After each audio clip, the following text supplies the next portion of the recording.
Welcome back to another review, everybody. SCHiM has been on my radar for a while, and I have been anticipating this one. I playtested it and played the Steam Next Fest demo. So when I got the key to fully review this one, I was so excited, and I'm grateful that the dev gave me this opportunity. Between this game and Paper Trail, I think the puzzle genre has hit me pretty good this year. All I need is a good art style, and SCHiM has it. From its incredibly colorful levels to its chilled music. SCHiM is one of those games you can vibe out with, but there's more to it to be said. Hope you enjoy this review. Let's get into it.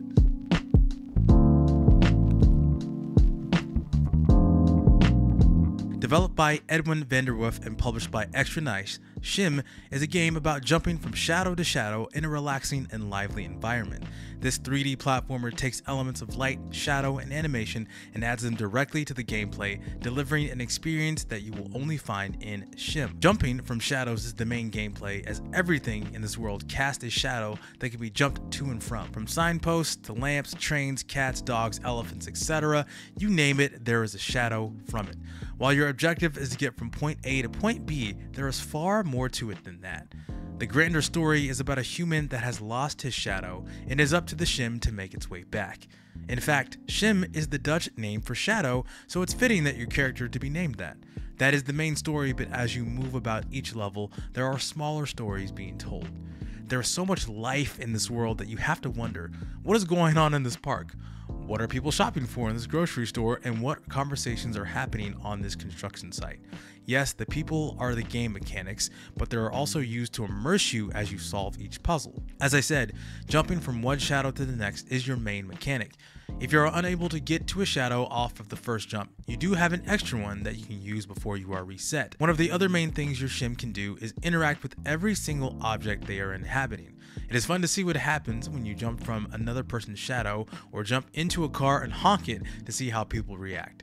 But this is also useful for moving about. You can trigger signs where the rails go down to increase the range, jump into a sign and have it flick you across the map, or turn off and off street lights for cars to go back in a busy crosswalk. There are also nighttime levels with rain and thunder. Some shadows will be very far off and no lights will be on, so you have to turn on a circuit breaker to beep a bike with lights to get more shadow. You really do have to use your brain on some of these as they get increasingly complex as you go on. There's also a button to show you where you need to go, so it makes it not as hard.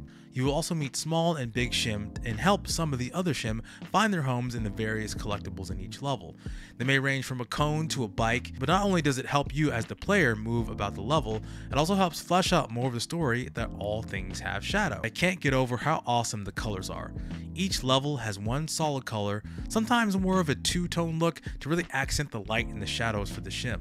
The music is very chill and wholesome. Like I said, this world feels lived in with the amount of people in it. Something I did not expect was how much content is in this game. From the playtest to the demo, I had no idea how much was packed in here. When I thought the game was going to end, I soon found out that I had another 10 or so levels to go on. There are a lot of levels in this game. That may be a gripe that I feel some people may have, but as even I felt that this game overstayed its welcome just a little bit.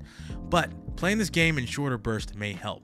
Not for me, because I kept going back to see more of it because I was so immersed in this game. And even after you complete it, there's even more to do, like seeing if you missed any more collectibles in the level select, reducing the extra amount of jumps and checkpoints, or going into a risky mode that gives you 20 tries to complete the game before you start all the way over. That's a pretty big challenge, but I'm sure people can get it done. Overall, I think SCHiM lived up to the hype that I had for it. This is a very fun game with beautiful art and a heartwarming story. You'll be able to get through this game in about 4 to 6 hours, and there's a fair amount of replay value to be had here. The game releases on July the 18th for the great price of $24.99, so I think this is a great indie game that everybody needs to pick up. And let me know if you plan to pick it up, and if you do, did you pick it up after watching this review, or is it something that you had in your wish list? I know I did, and I'm so glad I got to play this one. And in either case, let me know in the comments below, and be sure to like, share, and subscribe to the channel for my indie game reviews, LPs, and more. My name is SCHiK, aka Basic Fun, and I will see you next time. Bye.